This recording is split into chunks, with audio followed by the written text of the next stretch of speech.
મિત્રો, અમદાવાદમાં બનેલી સત્ય ઘટના છે, જેને છેલ્લે સુધી જો સત્ય હકીકત જાણીને તમારા પણ રૂંવાડા ઊભા થઈ જશે।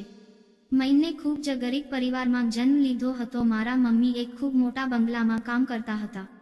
મારા પપ્પા હવે આ દુનિયામાં ન હતા। મારા પપ્પાની મૃત્યુ 2 વર્ષ પહેલા થઈ ગઈ હતી।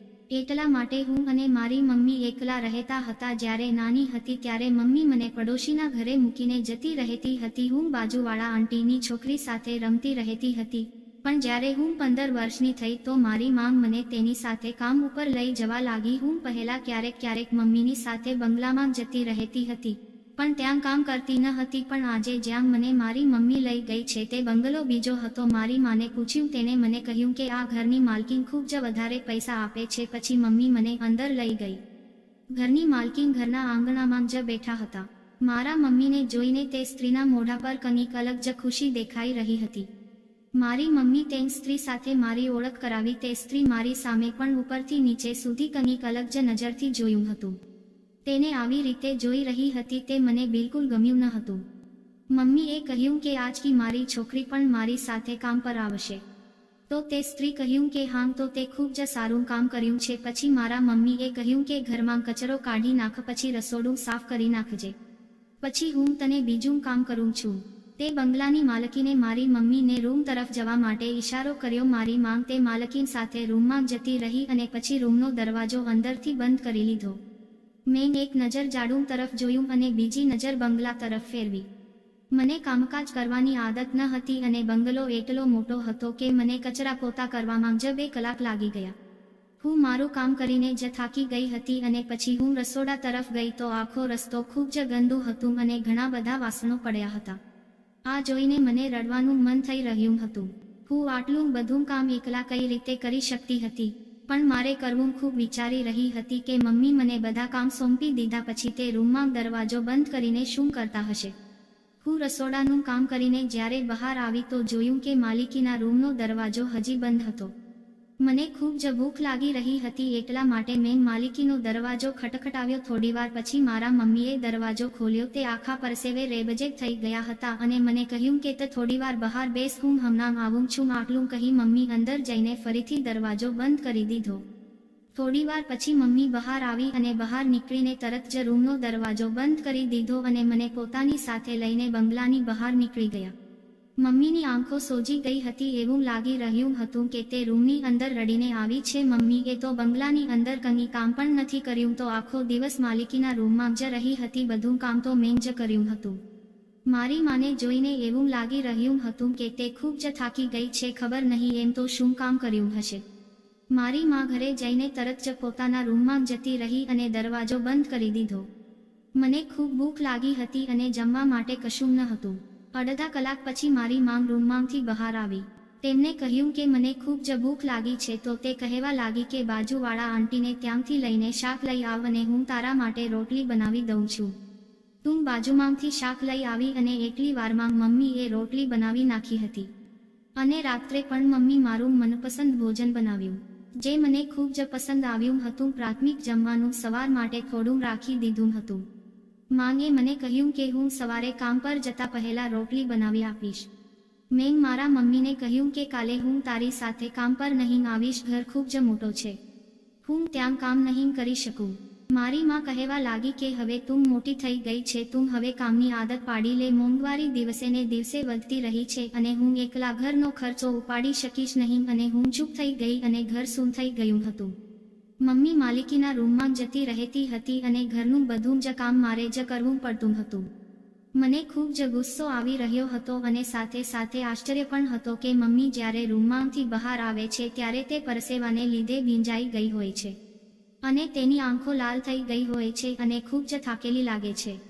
એક વખત મેં મારી મમ્મીને કહ્યું કે તમે તો કોઈ કામ પણ નથી કરતા અને તમે એમ કરો છો કે એ બધું કામ તમે જ કર્યું હોય। તો તે કહેવા લાગ્યા કે હું ત્યાં જઈને ક્યાં આરામ કરું છું।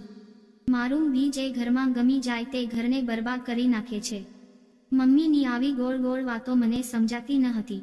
મારી મમ્મી જોવામાં ખૂબ જ સુંદર હતી, પણ તે મને રોજ રોજ નવી નવી વાનગીઓ બનાવીને ખવડાવતી જે હું માંગતી અમે મોંઘવારીમાં પણ ખૂબ જ સારું સારું બનાવીને જમતા હતા ત્યારે મમ્મીને પૂછતી કે મમ્મી આપણે ગરીબ છીએ તો જમવા પાછળ આટલો બધો ખર્ચો શું કામ કરીએ છીએ?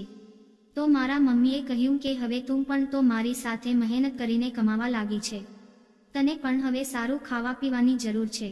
મમ્મી ક્યારેય પોતાના માટે સારું જમવાનું ન બનાવતા હતા પણ મને ગમે તેમ કરીને જમાડતા હતા અને વધેલું પોતે ખાઈ જતા હતા. ક્યારેક ક્યારેક હું વિચારતી હતી કે આ કેવી મોંઘવારી છે જે માંગણીમાં માટે તો છે પણ મારા માટે નથી. મારી મમ્મીનો ચહેરો હવે ફિક્કો પડવા લાગ્યો હતો. એક દિવસે મારી આંખોએ જોયું તે જોઈને મને મારી આંખ પર વિશ્વાસ થયો નહીં. મારી મમ્મી હંમેશા પોતાના કબાટને લોક કરીને રાખતી હતી અને મને કહેતી કે તારે મારા કબાટને અડવાનું નહીં, પણ આજે તે ખૂબ જ ઉતાવળમાં હતી એટલા માટે મમ્મીએ કહ્યું કે હવે તું કામ પર જાય ત્યારે દુપટ્ટો સાથે લઈને જજે. હું મારા મમ્મીના કબાટમાંથી મારા માટે દુપટ્ટો કાઢવા જઈ રહી હતી ત્યારે કામ કપડાની નીચે મેં એવું જોયું કે તે જોઈને મારું દિલ ધડકવાનું ભૂલી ગયું. મારી મમ્મી મને બહારથી અવાજ આપી રહ્યા હતા. મેં ફટાફટ દુપટ્ટો લીધો અને રૂમની બહાર નીકળી ગઈ. મમ્મી આજે ફરીથી તે માલિકીના રૂમમાં હતા અને આ જે કામ કરવામાં મારું મન લાગી રહ્યું ન હતું. વિચાર્યા કરતી હતી કે માલિકી મારી મમ્મીને રૂમમાં શું કામ લઈ જાય છે અને 24 કલાક એવું તો શું કામ કરાવે છે. નાના મોટા કામ કરીને માલિકના દરવાજા પાસે ઊભી રહી ગઈ અને જોયું કદાચ કોઈ બારી દેખાઈ જાય જેમાંથી રહ્યું છે તે જોઈ શકું અને મારા મમ્મી અંદર શું કામ કરી રહ્યા છે તે પણ ખબર પડી જાય. ત્યારે મારી નજર દરવાજા માંગ પડેલા એક કાણા ઉપર ગઈ. મેં તે કાણામાંથી અંદર જોયું પણ રૂમની અંદરની લાઇટ બંધ હતી એટલા માટે મને અંદર કશું દેખાયું નહીં. મને ખાલી અંદર એક બારી દેખાઈ રહી હતી જેના ઉપર પડદો લાગેલો હતો અને બહારનો પ્રકાશ અંદર આવી રહ્યો ન હતો. મેં ઘણી વખત મમ્મીને પૂછ્યું હતું કે માલિકને તમારી પાસે રૂમની અંદર શું કામ કરાવે છે, પણ તે હંમેશા મારી વાત ટાળી દેતા હતા. પછી મેં નક્કી કરી લીધું કે કંઈ પણ થઈ જાય હું આ વાત જાણીને જ રહીશ. હું હજી પણ તે કાણામાંથી જોઈ રહી હતી ત્યારે મને લાગ્યું કે મારી પાછળ કોઈ હું હોય પણ મેં કાંઈ ખાસ ધ્યાન આપ્યું નહીં. ત્યારે અચાનક કોઈ મારા ખભા પર હાથ મૂક્યો. ખૂબ જ ગભરાઈ ગઈ અને એક ઝટકામાં પાછળ હટી ગઈ. પાછળ ફરીને જોયું તો એક યુવાન છોકરો ત્યાં ઊભો હતો અને મારી સામે આંખો ફાડીને જોઈ રહ્યો હતો. ખૂબ જ ડરી ગઈ હતી. મને અહીંયા કામ કરતા 1 મહિનો થઈ ગયો હતો ત્યારે અહીંયા કોઈ છોકરાને જોયો ન હતો. તે છોકરાના હાથમાં એક બેગ હતું. તે મને ત્રાંસી નજરથી જોઈને બોલ્યો કે એ છોકરી મારા મમ્મીના રૂમમાં શું જોઈ રહી છે. મને તો એવું લાગ્યું જાણે મારા અવાજ ગળામાંથી ઘટી ગયો. મેં ગોળ ગોળ જવાબ આપવાનું ચાલુ કરી દીધું. મને સમજાતું ન હતું કે હું શું બોલું અને ખૂબ જલ્દીથી બોલી કે નાના. તેને મારી સામે ઉપરથી નીચે સુધી જોયું અને કહ્યું કે કોણ છો તું?